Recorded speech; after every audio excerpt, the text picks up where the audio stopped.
Somebody had a party and I wasn't invited. Hey everybody, welcome back to more Zero Hour. I'm still Niggeroth. I still have Deceitful Penguin here with me. This time with 100% less racism. Yes, very good recordings that I've had to cut out due to some messed up words. Actually, my username is very close to some racial slur. Who knew?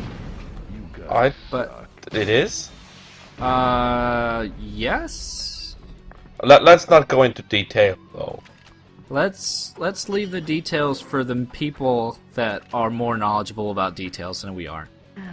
Yes. But Post-apocalypse, eh? How did that happen? Groovy. I'm sure we'll find out through our many journeys through time and space with the Mr. Nukems. I'm sure, because it's post-apocalyptic, you probably hear it through audio logs, am I right? No, this isn't System Shock. Or Fallout, or Bioshock, or Resident Evil, or... I don't... Well, there weren't any audio logs in Resident Evil. It was all written down. Yeah, the file. They actually kept very well documented records of, you know, just changing into zombies, and you'd figure they wouldn't want to keep such a paper trail with, you know, their evil, nefarious schemes. The only one I remember was Itchy Scratchy. But oh yeah, the diary of, I think it was like a gardener or something that had become infected, and it's like, I'm so hungry and itchy. yeah, It's like the diary of a hobo.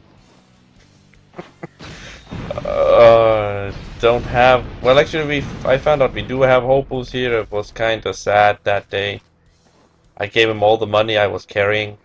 Hurry, Duke! They're knocking at the front Yeah, door! it's kind of a weird situation when you live in such an affluent area that you then have to wonder, like, how did the hobos even get there in the first place?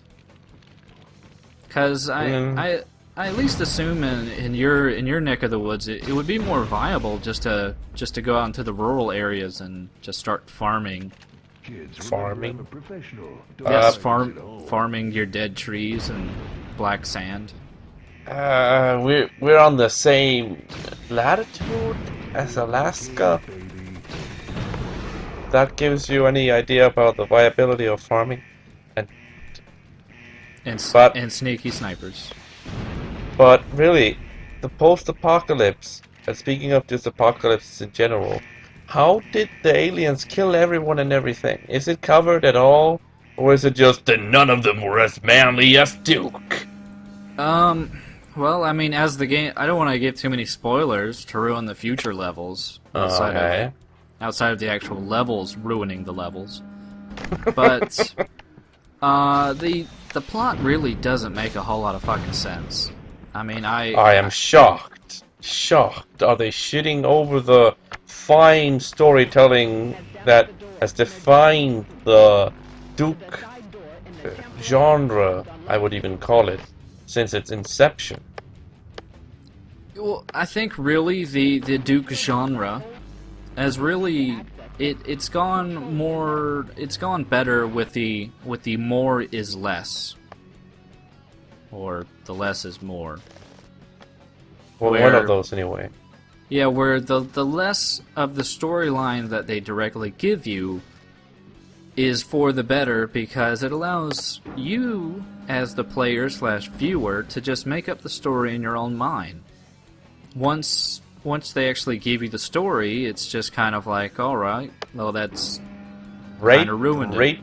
Racism, misogyny. Okay, got it. Yeah, well, yeah. But you know, this whole thing, it is post-apocalypse. It's got me thinking, because most of these science fiction games are, if not apocalyptic, at least highly dystopian. I mean, you got shit like Resistance, and, you know, this Halo, and all of these things have, and Marathon, these things all have, like, very depressing stories. Yeah. And I mean, Well, I but- suppose technically speaking, Duke does as well, but you don't notice it much. For the most part, yeah. I mean, usually there's stories of all of humanity's already dead, and you know, the massive rape, as we've mentioned, and But just like Duke. are you saying it's some metaphor for Duke's personage? No, That- it's like somehow you don't notice it. I mean, they don't focus as much on it, yet they do. You have these women being held, and like in Duke 3D, where they ask you to kill you, and it's highly fucking disturbing. But Down, I mean, has the genre always been like this? You know, science fiction shooters, that is. No, for the most part, they usually. I think most of the time that an alien culture moves in, they usually just kill everything. They don't really derive any sexual pleasure or make strip clubs. So it's well, I mean, if you go back to the science fiction of, you know, the 50s or something, with such films as Mars Needs Women, there was some kind of scare to the thought of, you know, alien cultures coming down and taking the women, even though in the end these were more or less allegories for, you know, communist scares, but with more fictional overtones, I suppose. Like a lot, like something like Invasion of the Body Snatchers was actually supposed to be a metaphor for the encroachment of, you know, brainwashing from, you know, outside government forces, rather than, you know, an actual quote-unquote alien force. I thought the guy that actually made the movie told people, no, it's not supposed to be a metaphor, it's a fucking movie, Jesus. And no one Maybe. believed him. Maybe. I mean, it's, you know, it was the same thing with, like, Tolkien trying to say, like, there were no, or I think he was trying to say that there were no piece of cake. allegories to the war in his, or no, was it Christianity in Lord of the Rings? No, war or Christianity. I don't know about the Christianity because that never came up, but he said it had applicability, but it was not allegorical, but it had applicability, as in you could, you know, actually derive some lessons from it or some shit like that. Yeah, I mean, even, I think he was basically trying to say that, like, it was just a fantasy work. It's not trying to be metaphorical to anything. The treants aren't anything more than, you know, mystical big-ass trees. The eagles aren't, you know, fighter bombers or whatever else people wanted to misconstrue the story to be.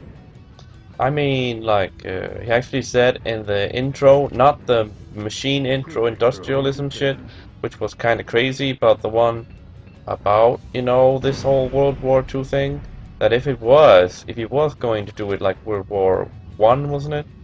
He would have had it like, or was it two? Yeah, I think it was one, because for those of you who played Necrovision or watched the LP, you actually do run into Tolkien and save him from prison or something. I remember that. Yeah, it was a very random ass secret, and the first time I played, I didn't really put two and two together. But yeah, you apparently saved Tolkien. Who wants But some?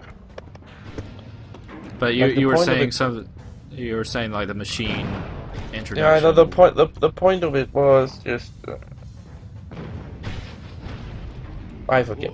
What. The other dead meat. I The I point- go off tangent. The point is that there was no point probably. It was probably Well, the- very deep. The point was that there was no hidden meaning behind it, and Mm. you know, I suppose it's fine to some degree for people to use their creativity and write, you know, their fanfics or their deviant art, but once they start arguing with the author of the work, that it's like, no, clearly you meant this in your, you know, prime work.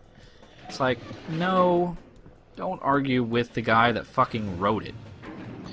The only time I've ever felt that was, made any sense was in the Star Wars universe, Star Wars expanded universe, because then there were like these different authors fucking around with sometimes the same characters, and some of them were so stupid. Yeah, well then that just kind of delves into the world of fan fiction, where, you know, like the 40K universe is very much the same way, where for some reason, you know, the Black Library decides to print these books that are nothing more than like masturbatory fantasies.